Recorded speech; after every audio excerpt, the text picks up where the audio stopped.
મિત્રો ઘણા ટાઈમથી વિડીયો બનાવતો નહોતો, હવે પાછા ચાલુ કર્યા છે.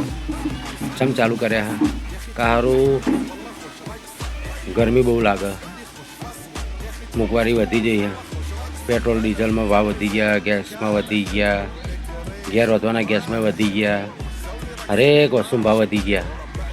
સારું મારું મને ખબર નહીં પડતી, સારું આપણો જ ચમ ભાવ વધતો નહીં. આપણે પુરુષો શું બગાડ્યું સારું, કોક તો આપણો ભાવ વધારો યાર. ના કે આપણે તો છે ને ઘાટા તો આધાર કાર્ડમાંથી આપણો ભાવ ઘટી જશે, કાં તો પુરુષનું આધાર કાર્ડ સાઈડમાં મળી દે. શું કરશું મિત્રો સારું, આવું ના આવું થાય. પણ ના મિત્રો, આપણો ભાવ વધારવાનો ચમ કે બધું આપણે જ કરીએ. તમારે એમ થતું છે કે આપણે શું કરીએ, પૈસા કમાઈને ચો લાવીએ યાર, તો આપણો ભાવ વધવો જોવે ને. શું કહેવું મિત્રો, વિડીયો ગમા તો શેર કરજો, સપોર્ટ કરજો અને સબસ્ક્રાઈબ કરજો. જય માતાજી.